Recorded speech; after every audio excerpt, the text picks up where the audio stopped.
Recapitulando a formação do Brasil. Esse vídeo foi produzido por Daniel da Silva Rocha, licenciando e formando no curso de licenciatura em matemática pela Universidade Estadual de Ceará e também graduando no curso de licenciatura em História. Tem por objetivo ser um dos vídeos de apoio para o material de uma sequência didática para o ensino de estatística. Com a chegada dos portugueses em 1500 no que chamamos de Porto Brasileiro, iniciou-se um processo de colonização do Brasil. O território foi dividido em grandes porções de terra, conhecidas como capitanias hereditárias, entregues aos donatários, indivíduos de confiança da coroa portuguesa. Esses donatários, também chamados de capitães, eram responsáveis por administrar, desenvolver e defender suas respectivas capitanias. No entanto, o sucesso foi limitado, e muitas dessas capitanias acabaram sendo administradas diretamente pela coroa. O desenvolvimento econômico do Brasil colonial foi marcado principalmente pela agricultura, com destaque no sistema de plantation. Esse sistema consistia na produção em larga escala de produtos agrícolas, como o açúcar, voltados para exportação. Os grandes latifúndios, as vastas extensões de terra cultivadas por escravizados, eram o centro desse sistema. E os senhores de engenhos, proprietários dessas terras, tornaram-se figuras poderosas na sociedade colonial. A mão de obra utilizada nos engenhos de açúcar foi em sua maioria escravizada. Inicialmente, os portugueses tentaram utilizar de mão de obra indígena, mas enfrentaram forte resistência, fugas e a alta mortalidade causada por doenças trazidas pelos europeus. A solução encontrada foi a importação de africanos escravizados, dando início ao tráfico negreiro transatlântico. Um tráfico desumano que veremos mais adiante em um outro vídeo, mas que foi fundamental para a produção de outras economias agrícolas, como a produção do açúcar, tabaco, algodão e, mais tarde, o café. No século XVIII, a economia colonial se diversificou com a descoberta do ouro e diamantes em Minas Gerais. Essa fase, conhecida como ciclo do ouro, trouxe uma nova dinâmica econômica e social para o Brasil, mas também intensificou o uso da mão de obra escravizada. Socialmente, a estrutura colonial era altamente hierarquizada. No topo estavam os grandes proprietários de terras escravizados, seguidos por uma pequena classe de comerciantes e funcionários da coroa, enquanto na base encontravam-se os escravizados e os indígenas. As províncias, um sistema que substituiu as capitanias hereditárias, mantinham essa estrutura de poder centralizado na elite colonial. Essa trajetória vai culminar futuramente na independência do Brasil, acontecida em 1822. Entretanto, antes disso, em 1808, nós temos a chegada da família imperial ao Brasil. A chegada da família real portuguesa em 1808 deu-se principalmente pelos avanços e investidas napoleônicas ocorridas na Europa após a Revolução Francesa de 1789. De 1808 a 1821, outras séries de mudanças ocorrem no Brasil. Porém, em 1821, a família real volta para Portugal, deixando apenas Pedro, o filho e príncipe que ficaria como regente do Brasil.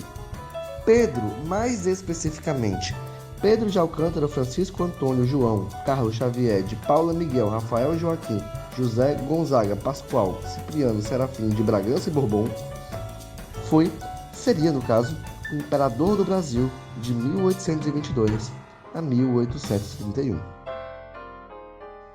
Afirmando que ficaria no Brasil em janeiro de 1822 e sendo um dos principais nomes da Declaração da Independência do mesmo ano, foi assim coroado como o primeiro imperador do Brasil.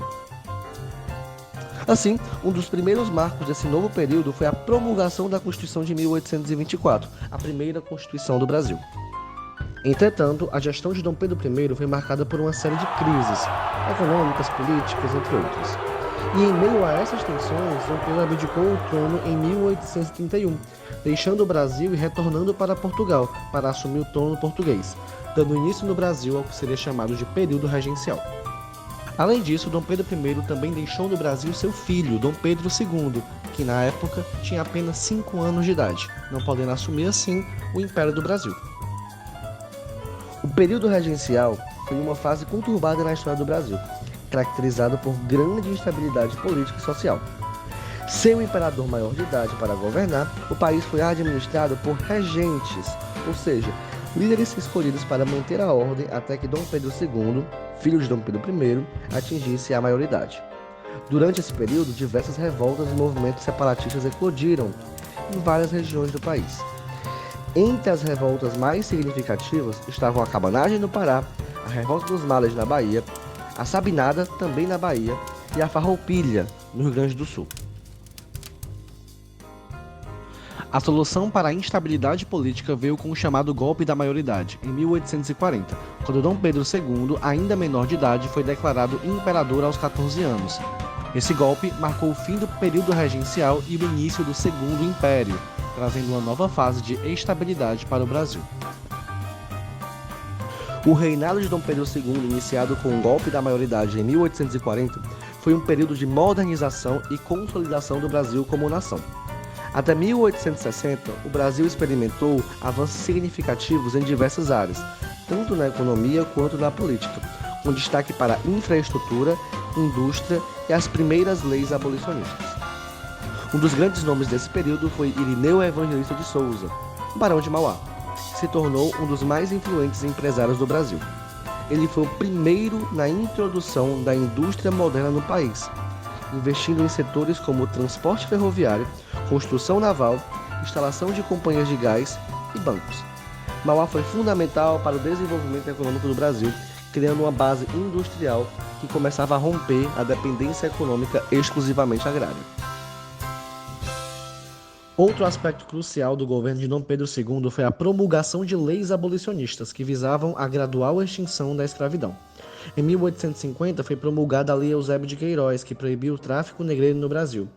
Essa lei foi uma resposta à pressão internacional, especialmente na Inglaterra, que havia adotado a Lei Bill-Aberdeen em 1845, permitindo que navios britânicos interceptassem embarcações envolvidas com o tráfico de escravos.